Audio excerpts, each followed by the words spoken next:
But before long she began demanding sums of money, increasingly larger, with the threat that she would make a disclosure if he didn't pay, and he paid. That's crazy. Daisy Parrott would never pay blackmail. Oh, but he did, Mr. Fabian, because, you see, Miss Murphy had somehow found out who and what and where his daughter was, and that put his daughter in jeopardy. Daisy would never have put up with that. He would have handled it. Mr. Parrott couldn't handle this because Miss Murphy had taken precautions. To protect herself, she told someone else. Someone else? With Mr. Panzer's help, I have discovered the identity of that person. Who? Who was it? Miss Murphy, out west, had been attached to a man in some of her unsavory enterprises.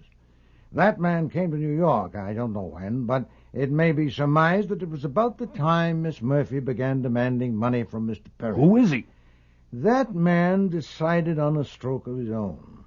Unknown to Miss Murphy, he contrived to meet the daughter, to pursue a friendship with her, to ask her to marry him, and to be accepted. He had enough temerity to masquerade as a law student. And indeed, his temerity was unlimited. He didn't even bother about an alias. He became engaged to marry Mr. Parrott's daughter under his own name, Morton Shane. That's a lie. No, Mr. Shane, that is the truth. I know it. I can prove it. What I don't know yet is why. Why did you shoot and kill Miss Murphy and Mr. Parrott? Merely to clear the track, to get them out of the way since the daughter was betrothed to you? Possibly, but I doubt it. More probably, something had happened. You'd become aware of some deadly threats. Had Miss Murphy, by any chance, discovered your association with the real daughter? You'll eat all of this, you fat, lying son of a bitch. I'm going. Stay where you are. You got anything else? Nothing but proof. Last evening, Mr. Parrott's daughter and this young man dined with us, and one or two remarks he made stirred a faint suspicion in me. Faint, but simple to test. He said he was in his last year at law school, and I asked him if he'd learned to draft torts, and he said he had. Mr. Schwartz, you're an attorney. Is that possible? No, certainly not. A tort is an act, not a document, as any law student would know. You can't draft a tort any more than you can draft a burglary. I had my chef save your wine glass, Mr. Shane, and after you had left, I got in touch with Mr. Panzer. Through the FBI, we learned of your background and your record. And I also arranged that Mr. Panzer should pick you up last evening in front of the building where Mr. Parrott's daughter lives and keep on your trail. I'll kill you, you son of a...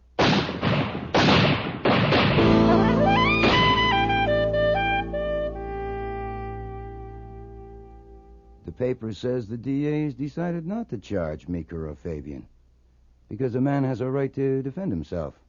And all the witnesses agree that Shane shot first. Oh, perfectly sound. Yeah. I hate to disturb your reading. Then don't. But I would like to make it clear that I don't believe Saul was on Shane's tail that night. I think you put that in to make Shane go for his gun.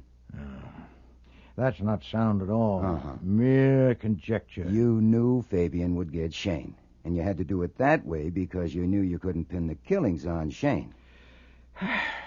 Indeed. You had no proof. As a responsible guardian, you had a problem. Your ward was engaged to a murderer, and you were afraid that she was so wired to him that she might take him. Now, that's where you made your mistake. Oh, yes? Oh, yes. You see, once Beulah laid eyes on me, Shane was right out of the picture. Oh, shut up, Archie. Yes, sir, in an hour or so. Now, I am willing to be chastised, too, because on one count I have it coming. I told you that just before Violet quit for good, while I was kneeling there beside her, she said, "It's a shame." A shame. Of course she didn't. What she said was, "It's Shane." Shane. See, I fumbled that one. And hereafter, I'll wash my ears better. Archie. Okay, go on and read. Go on. Because I'm going up to change my shirt. I'm taking your new ward out to dinner tonight. But don't jump to the conclusion that I'm thinking of marrying her. I don't want you dragging Fabian and Thumbs Meeker down here on my account.